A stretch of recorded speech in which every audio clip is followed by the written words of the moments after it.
အခုမြင်နေရတာကတော့ဒက္ခိဏမြို့နယ်တရားရုံးပါ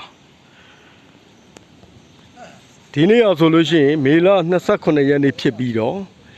မြန်မာပြည်သူအများစုစိတ်ဝင်စားနေကြတဲ့အမှုတစ်ခုကို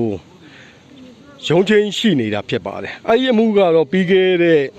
အကယ်ဒမီပေးပွဲမှာဗုဒ္ဓရဲ့မြတ်စွာဘုရားရဲ့ဥကောင်းတော်ကိုဖြတ်ပြီးတော့ဒီအကယ်ဒမီပေးပွဲတက်လာတယ်ဆိုပြီးတော့ဒီအမျိုးသားရေးအဖွဲ့တွေဘက်ကနေပြီးတော့ကန့်ကွက်ရှုတ်ချထားတဲ့အမှုလည်းဖြစ်ပါတယ်အဲ့ဒီအမှုကိုတော့မိုက်ကယ်ဇိုးကနေအမျိုးသားရေးအဖွဲ့ကမိုက်ကယ်ဇိုးကနေပြီးတော့တရားလိုပြုလုပ်တိုင်ကြားထားတာဖြစ်ပါတယ်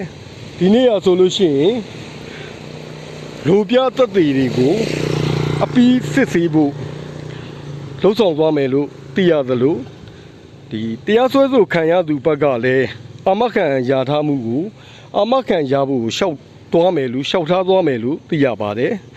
အဲဒီလိုအာမခံရှောက်ထားတာနဲ့ပတ်သက်ပြီးတော့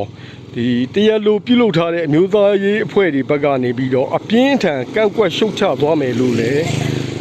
ကြားသိနေရပါတယ်ဒါကတော့ဟိုးမှမြင်နေရတာကတော့တရားလိုအဖြစ်ဆောင်ရွက်နေတယ်အမျိုးသားရေးအဖွဲ့ကမိုက်ကယ်ဇိုးဖြစ်ပါတယ်ဒီဘက်ကတော့သူ့ရဲ့ရှေ့နေနဲ့လူပြသက်သေတွေကိုမြင်တွေ့နေရတာဖြစ်ပါတယ်တရားစွဲဆိုခံရသူတွေဘက်ကတော့အခုထိရောက်ရှိတာတော့မမြင်တွေ့ရသေးပါဘူးတရင်အပြည့်စုံကိုတော့တရားခွင်ပြီးသွားတဲ့အချိန်မှာဆက်လက်တင်ပြပေးသွားမှာဖြစ်ပါတယ်ကျွန်တော်ဝင်းဦးပါNHP သတင်းဌာနပါ